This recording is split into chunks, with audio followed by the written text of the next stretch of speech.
हिंदी में यूपीएससी की तैयारी से संबंधित प्रोग्राम्स को देखने के लिए सब्सक्राइब करें स्टडी IQIAS हिंदी।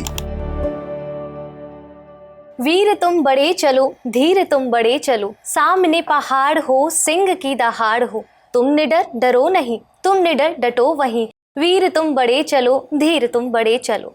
नमस्कार दोस्तों, मैं शिल्पी। आज के सेशन में आप सभी योद्धाओं का इस यूपीएससी की रणभूमि में सबका जोरदार तालियों से हम स्वागत करते हैं। तालियों से कहने का संदर्भ बस इतना है ताकि आप उत्साहित हो जाएं, क्योंकि आज के इस सेशन में हमारे साथ एक खास मेहमान जुड़ चुके हैं जिनका नाम है डॉक्टर अजय अनुराग सर। तो चलिए उनका स्वागत करते हैं और जानते हैं किस विषय के बारे में वो आज हमें बताना चाहते हैं। सर, आज के इस सेशन में आपका बहुत बहुत स्वागत है। धन्यवाद। सबसे पहले आप अपने परिचय से हमें बताएं और बताएं कि किस विषय को आप पढ़ाने वाले हैं। इन सब बातों को थोड़ा बता देंगे तो बच्चे और आपके साथ कनेक्ट हो सकेंगे। सर जी जी शिल्पी जी, आपने मेरा नाम तो बता ही दिया है। मैं पिछले 15 वर्षों से हिंदी साहित्य का अध्यापन कर रहा हूँ, टीचिंग कर रहा हूँ सिविल सर्विसेज के लिए। और दिल्ली में मेरा जो संस्थान रहा है उस संस्थान में मैं अध्यापन करता रहा। इसके साथ साथ दिल्ली के बाहर इलाहाबाद, लखनऊ, पटना ऐसे कई शहरों में मेरा वहाँ जुड़ाव रहा।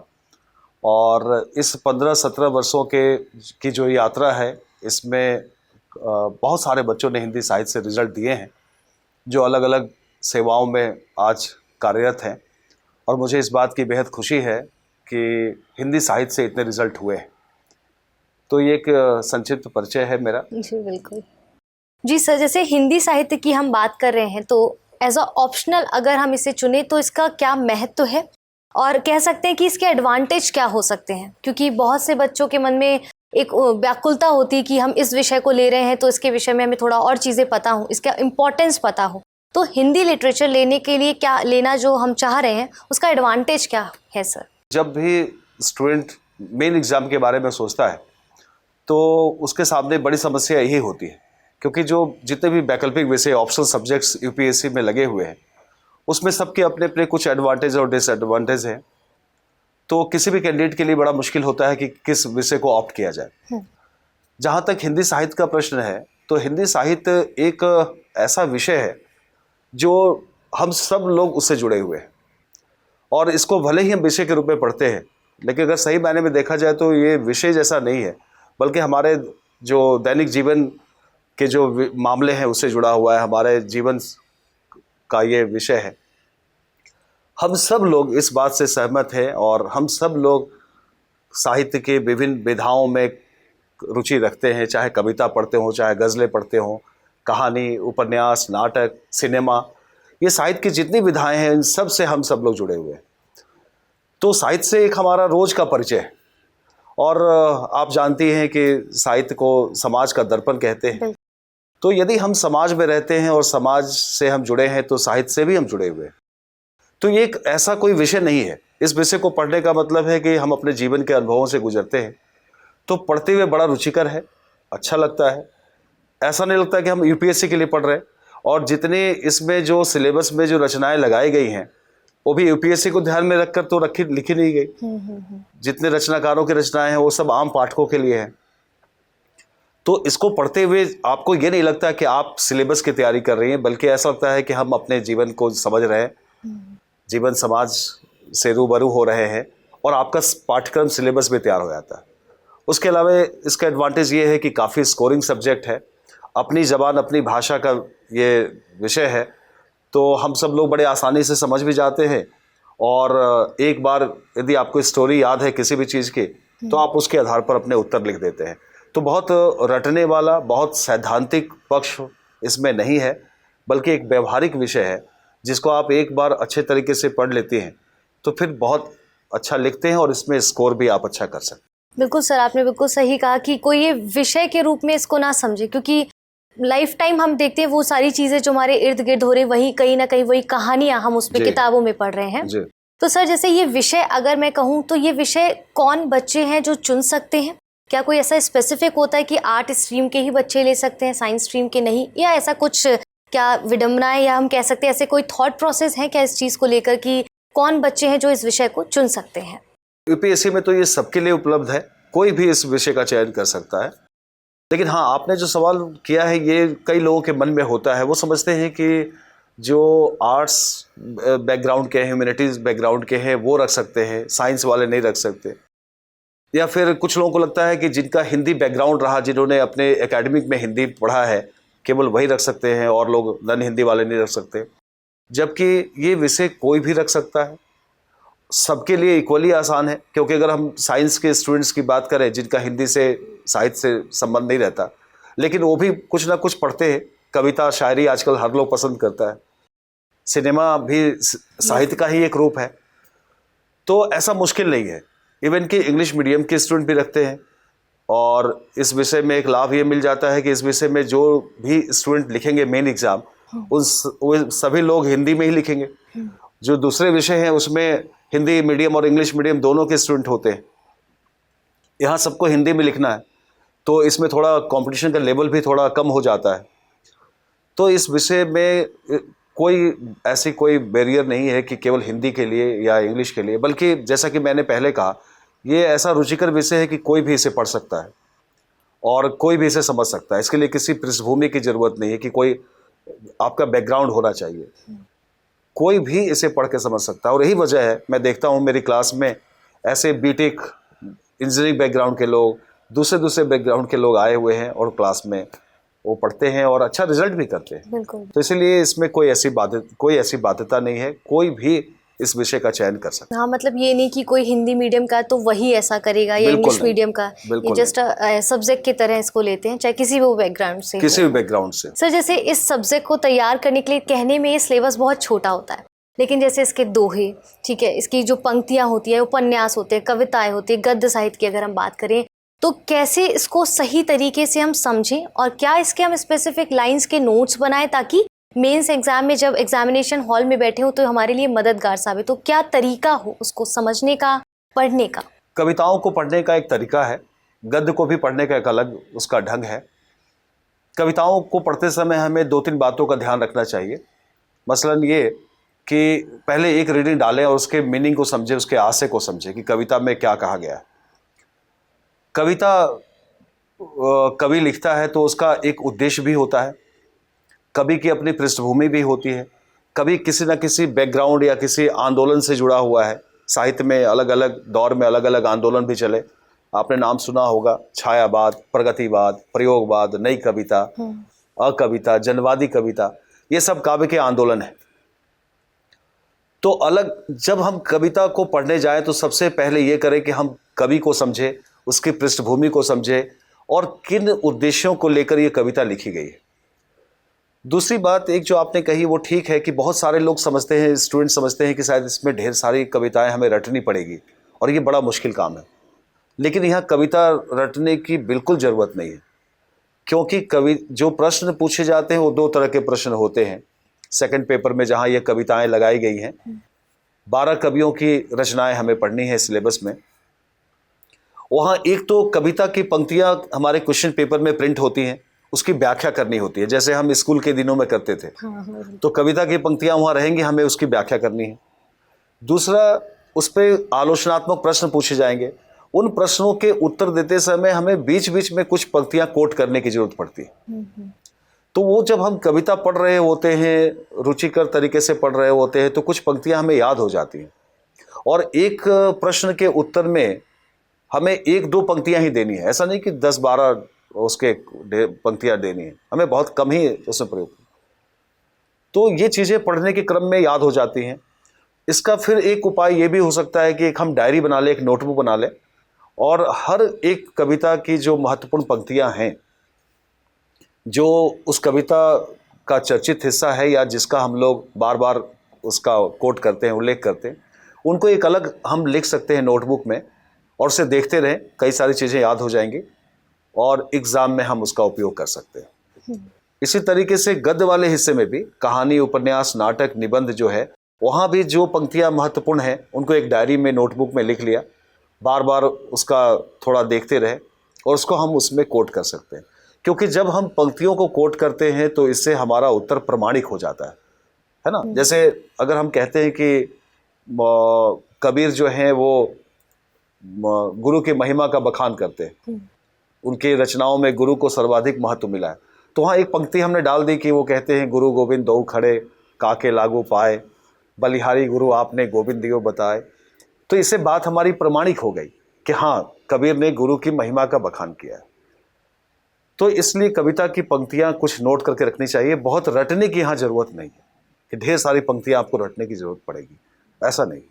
ओके सर, जैसे गोदान फॉर एग्जांपल उदाहरण के तौर पर अगर हम इसको लेते हैं, तो क्या जैसे इसकी डायलॉग्स डिलीवरी को हम क्वेश्चन आंसर के बीच में अपना लिख सकते हैं? उसमें क्या तरीका, जैसे पद में आपने ये चीज़ बताई है, तो इसमें क्या तरीका हम अपनाएं इसको लिखने के लिए? हाँ, गद्य में ठीक आपने पूछा, गद्य में क्या करें हम, क्योंकि गद्य में कोटेशंस बड़े लंबे होते हैं पंक्तियाँ।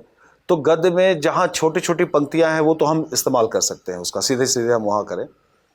अगर पंक्तियाँ याद नहीं हैं तो उसका एक तरीका ये भी होता है कि उसके आशय को हम अपने शब्दों में भी लिख सकते हैं। अच्छा, ओके।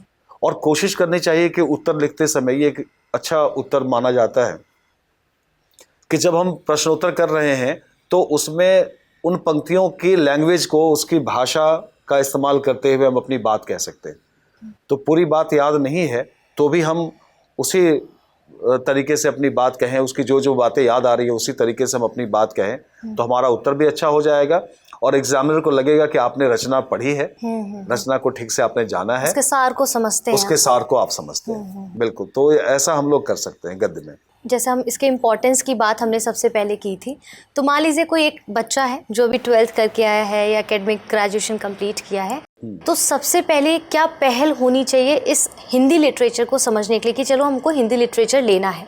अब पहले वो क्या करे इसको जानने के लिए, इसका चयन करने के लिए उसका पहला पहल क्या होनी चाहिए? हाँ, जो लोग हिंदी रखना चाहते हैं वो जनरली ऐसे लोग हैं जिनके हिंदी से उनका संबंध टूट गया है। स्कूल के दिनों तक तो हिंदी हम पढ़ते हैं, उसके बाद बहुत लोग नहीं पढ़ते या अलग अलग विषयों का अध्ययन करते हैं। तो फिर जब आप हिंदी ऑप्ट करते हैं कि हिंदी लिटरेचर मुझे रखना है यूपीएससी के लिए, तो आपके सबके लिए कन्फ्यूजन होता है कि शुरू कैसे करें। तो इस संबंध में मैं कहूँगा कि हिंदी में जो हमारा सिलेबस है उसमें दो बातें, एक तो हिंदी भाषा और लिपि को हमें पढ़ना है और दूसरा जो है वो है हिंदी साहित्य का इतिहास हमें जानना है और उसके साथ साथ हिंदी की रचनाएं।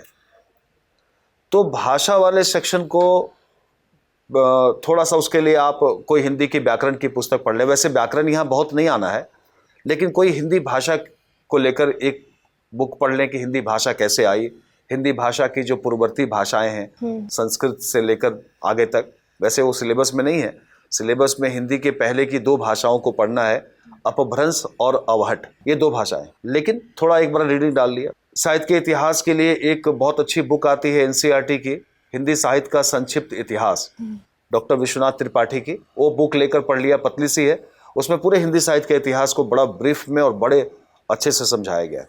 तो एक वो पढ़ लिया। उसके बाद जितनी रचनाएं हैं, उपन्यास, कहानी, ये सब जो मूल टेक्स्ट है खरीद लिया और उनको पढ़ा। तो हिंदी साहित्य ऑप्ट करने के लिए किसी को यदि संशय है या शुरू कैसे करें, दोनों प्रश्नों का उत्तर ये हो सकता है कि कुछ किताबें लेकर, रचनाएं लेकर पढ़ लें जो जो हमारे सिलेबस, जैसे हमारे सिलेबस में गोदान है तो गोदान उपन्यास पढ़ लिया। गोदान पे हमारे पास यूट्यूब पे उसकी स्टोरी पे वीडियोज हैं, वो पढ़ लिया। लगभग सभी रचनाओं पे वीडियोज अवेलेबल हैं, उनकी कहानियों पे ऑलमोस्ट सब पे है। तो फिलहाल हिंदी साहित्य के बारे में सोच रहे हैं या ले लिया है और शुरू करने जा रहे हैं, तो आप वीडियोज देखकर एक आइडिया बना सकते हैं। क्लास में हम क्या करते हैं, क्लास में हम उसके आलोचनात्मक पक्ष पर चर्चा करते हैं, तो उससे आपकी समझ बनती है प्रश्नोत्तर करने के लिए कि प्रश्न का उत्तर कैसे लिखें। क्योंकि प्रश्न का जो स्वरूप होता है वो ये जानने का उसका उद्देश्य है कि आपने इस रचना को पढ़ा तो इससे आप क्या समझ पाएं, और जो रचनाकार इस रचना में कहना चाहता है, उसका जो संदेश है, उसका जो उद्देश्य है, आप उसे कितना समझ पाए हैं। तो आलोचनात्मक दृष्टि से जब हम देखते हैं तो उसके सारे पक्ष पर बात करते हैं और रचनाकार कितना सफल हुआ है, कितना वो असफल रहा है, वो रचना कितने हमारे जीवन और समाज को बदलने में सार्थक हो पाई है, इन सब पक्षों को हम देखते हैं। और अगर सामान्य तरीके से एक बात कहें तो किसी भी रचना के दो पक्ष हैं, एक उसका भाव पक्ष और दूसरा उसका शिल्प पक्ष।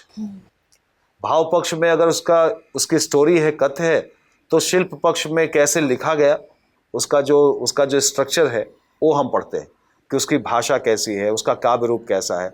रस, कविता है तो रस, छंद, अलंकार, बिंब, प्रतीक, फैंटेसी, कल्पना।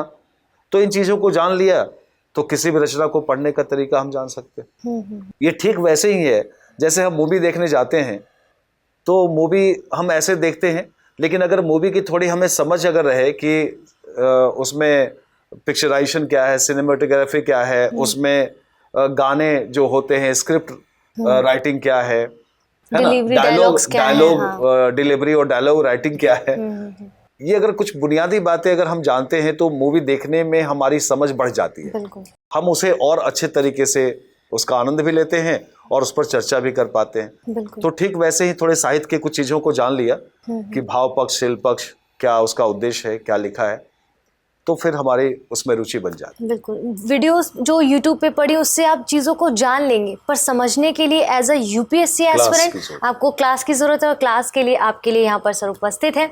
सर, हमारे जो बैचेस शुरू किए गए हैं उसमें आप हिंदी लिटरेचर जो पढ़ा रहे हैं, उसमें क्या आपने रणनीति लेकर चल रहे हैं ताकि वो बच्चा भी समझ सके जिसने अभी शुरू किया है, वो बच्चा भी जिसने हिंदी लिटरेचर को थोड़ा बहुत समझा हुआ है, तो क्या आपने रणनीति लेकर उसमें क्लासेस देंगे सर?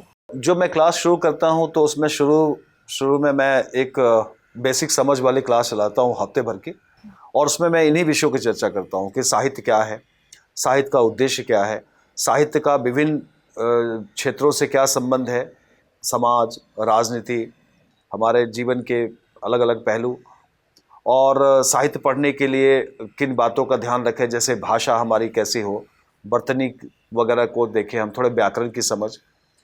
इसके साथ साथ कविता को कैसे पढ़ना चाहिए, गद्य पढ़ने का क्या तरीका हो सकता है, कैसे हम गद्य रचनाओं को पढ़ें, और इसी तरीके से आंसर राइटिंग कैसे करें, किन किन चीज़ों का नोट्स कैसे बनाएं हम। तो इन विषयों पर मैं शुरू में क्लास लेता हूं, फिर उसके बाद तब टॉपिक पे मैं आता हूं, और टॉपिक में मेरा अप्रोच ये रहता है कि चूँकि फर्स्ट पेपर और सेकंड पेपर दोनों आपस में जुड़े हुए हैं, तो कई बार हम लोग अलग अलग भी क्लास करते हैं, फर्स्ट पेपर को पढ़ा दिया फिर सेकंड पेपर को, लेकिन मेरी कोशिश होती है कि दोनों को एक साथ कनेक्ट करके हम लोग चले। जब हम लोग फर्स्ट पेपर पढ़ रहे होते हैं तभी सेकंड पेपर की भी चर्चा कर लें, क्योंकि दोनों चीज़ें जुड़ी हुई हैं। फर्स्ट पेपर में जब हम हिंदी साहित्य का इतिहास पढ़ रहे होते हैं तो उसी इतिहास के अलग अलग कालखंडों के प्रतिनिधि रचनाओं को सेकंड पेपर में लगाया गया है। तो कोशिश ये रहती है कि फर्स्ट पेपर जब पढ़ रहे हैं तभी सेकंड पेपर में भी चर्चा हो जाए, ताकि वो दोनों चीज़ें अच्छे तरीके से स्टूडेंट को समझ में आ कनेक्ट करके पढ़ सके। यस, तो ये अप्रोच होता है। और मैं प्रतिदिन लिखने के लिए दबाव डालता हूँ, आंसर राइटिंग के लिए, कि आप प्रतिदिन प्रश्न लिखें और यूपीएससी के जो प्रीवियस ईयर्स के क्वेश्चंस हैं, ताकि एक समझ बने।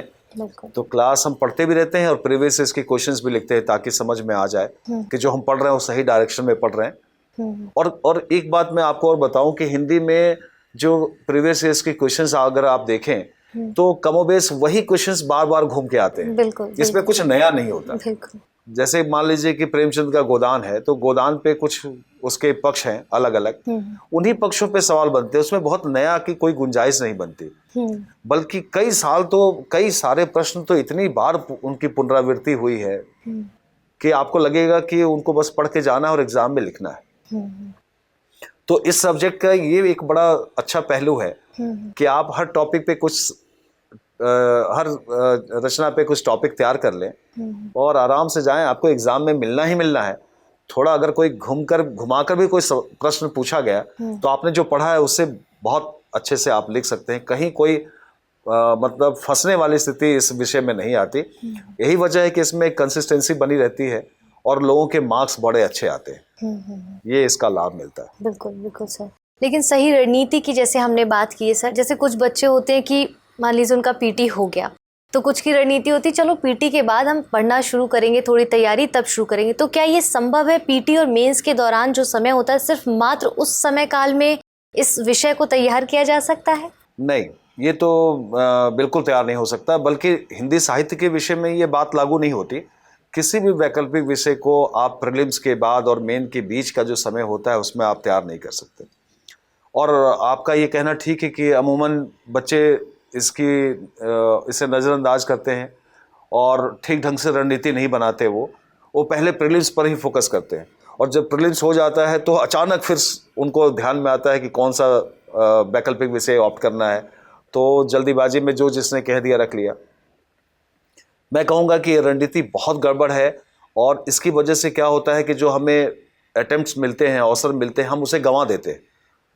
और यदि हमने योजना बनाई है कि हमें यूपीएससी करना ही है, यूपीएससी हमारा लक्ष्य है, तो बेहतर ये होगा कि एक बार पूरे मेंस प्रीलिम्स की तैयारी, मेन से हम तैयारी शुरू करें, पूरे डिटेल में सारे जो सिलेबस हमारा है उसको देख लें, और फिर तब प्रीलिम्स में बैठे कि कोई प्रीलिम्स क्लियर हो जाए तो हमें ऐसे असमंजस की स्थिति ना रहे, क्योंकि बीच में तैयारी नहीं हो सकती, कोई किसी भी वैकल्पिक विषय की तैयारी नहीं हो सकती। कुछ गेस क्वेश्चंस आप करके जा सकते हैं।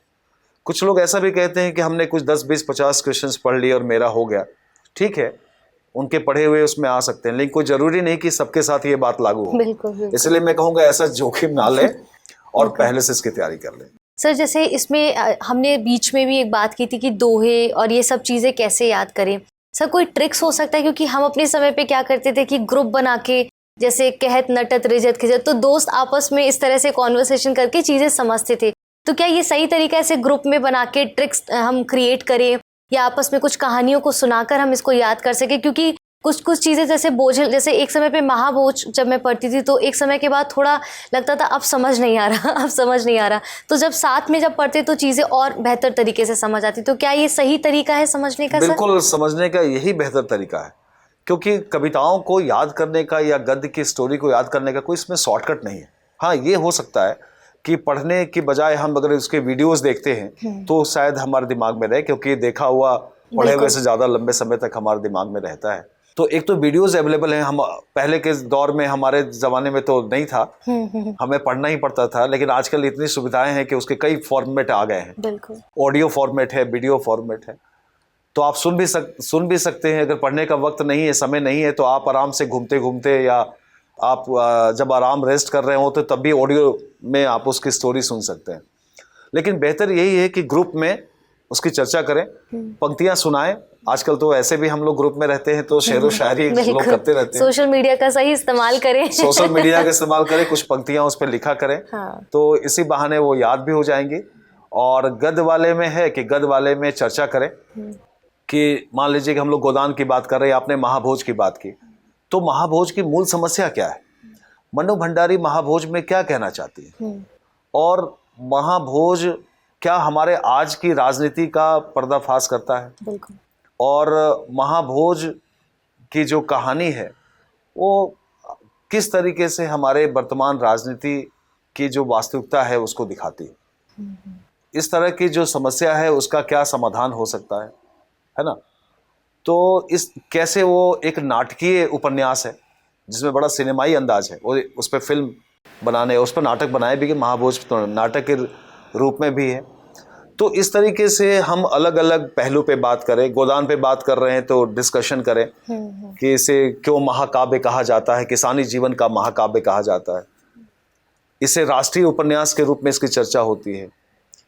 इसमें जो किसानी जीवन की जो किसानी संस्कृति है उसका कैसे उसमें चित्रण किया गया है, इसके जो पात्र हैं उस पर बात की जा सकती है ना। तो इस तरीके से हर एक रचना के जो अलग अलग पक्ष हैं उस पर बातचीत हो जाए तो बहुत सारे पॉइंट्स वैसे भी आ सकते हैं। बिल्कुल। और वो पॉइंट्स आपके, अच्छा फिर इसमें ये भी है हिंदी में कि कोई बना बनाया फॉर्मेट आंसर नहीं है कि आप और मैं लिखूं तो एक ही तरह के आंसर होने चाहिए। उसका जो मूल उद्देश्य है प्रश्न का, उसको आप अपने तरीके से जस्टिफाई कर सकते हैं, अपने तरीके से उसे आप लिख सकते हैं। इसमें कोई कोई बहुत मॉडल आंसर जैसी बात नहीं है। तो ये हम करते हैं, अगर ग्रुप डिस्कशन करते हैं तो इसका लाभ मिल सकता है, इसका फायदा। बिल्कुल सर, जैसे आपने गोदान की एक बात की तो एक किस्सा मुझे इससे याद आया। जैसे आपने बोला कि वर्तमान के परिप्रेक्ष्य में हम देखते हैं कैसे, तो एक किस्सा कहानी इसलिए क्योंकि जब आप इसको सुनेंगे तो शायद आप भी उतने ही आश्चर्यचकित हो सकेंगे। मैंने अपने दादाजी से ऐसे बताया कि मैंने ये कहानी पढ़ी थी गोदान को लेकर, तो लिटरली वो रोने लगे। तो मुझे लगा ये तो सिर्फ कहानी थी। फिर जब उन्होंने बताया कि उन्होंने कैसे वो 25 रुपये जुटाने के लिए कई वर्ष निकाल दिए, तब मतलब उस दिन लगता है कि मेरी आंखें खुल गई कि ये सिर्फ कहानी नहीं है किसी व्यक्ति का, हर व्यक्ति के जीवन की एक स्टोरी है, ये मात्र कहानी नहीं है। तो ऐसे ही अपने घर में अपने दादा दादी, नाना नानी, उन सबसे पूछिए इन कहानियों के विषय में वो सच में वो रिलेट करेंगे और वो सच्चाई है, वो बिल्कुल। ऐसे ही नहीं लिखा है, यही नहीं कहा गया साहित्य को कि समाज का दर्पण है, ये हकीकत है, मतलब वो बिल्कुल। हकीकत है बिल्कुल। तो sir thank you so much आज के सेशन के लिए। आई होप आप उसमें सबको उसमें एक बात मैं और जी बिल्कुल बिल्कुल मैं एक बात और ऐड जी, करना चाहूंगा, बिल्कुल। चूंकि आपने गोदान की स्टोरी पे, बस एक छोटी सी बात कि गोदान को तो मैं भी अक्सर कहता हूं कि गोदान आधुनिक जीवन का रामचरितमानस है। बिल्कुल बिल्कुल जिस तरीके से हमारे घरों में रामचरितमानस का महत्व है, हाँ। वैसे गोदान रामचरितमानस की तरह है कि आप अगर भारतीय किसानी जीवन को जानना चाहते हैं, आप कहीं भी बैठे हो, या तो ग्रामीण क्षेत्र में हो या शहरी क्षेत्र में हो या विदेशों में बैठे हो, और भारतीय ग्रामीण संस्कृति और उसके जीवन, उसके त्रासदी, उसके दुख दर्द को जानना चाहते हैं, तो गोदान एक उपन्यास अपने आप में पर्याप्त है। बहुत मार्मिक है, ऐसा कोई पक्ष नहीं है जो आप गोदान में छूट गया हो। बिल्कुल तो मैं कहूँगा गोदान हर घर में होना चाहिए, हर लाइब्रेरी में होनी चाहिए, और है भी। बिल्कुल। भले ही आप यूपीएससी के एस्पिरेंट ना हो, फिर भी पढ़ना चाहिए, बिल्कुल। क्योंकि आप उस मर्म को समझ पाएंगे जो लोगों ने जिया है। क्योंकि हम आज इस एरा में तो हमें ये चीज़ बहुत साधारण लगती है, कुछ लोगों को, सभी को नहीं। तो ये सारी चीज़ें हमारे ज्ञान को तो बढ़ाती हैं, हमारे अपनों से कहीं ना कहीं वो कहते हैं कि आध्यात्मिक रूप से भी जोड़ती हैं ये सारी कविताएं, किताबें। तो फिलहाल सर आज के इस सेशन के लिए आपका बहुत बहुत शुक्रिया। Thank you, बहुत ही इम्पॉर्टेंट डिस्कशन हुआ है आपके सब्जेक्ट को चयन को लेकर। तो आज का ये सेशन आप सभी के लिए काफ़ी मददगार साबित होगा। फिलहाल आज के लिए बस इतना ही। जल्द मिलेंगे एक और नए सेशन के साथ, और नए विषयों के साथ, और नए शख्स के साथ। तब तक के लिए धन्यवाद। हिंदी में यूपीएससी की तैयारी से संबंधित प्रोग्राम्स को देखने के लिए सब्सक्राइब करें स्टडी IQ IAS हिंदी।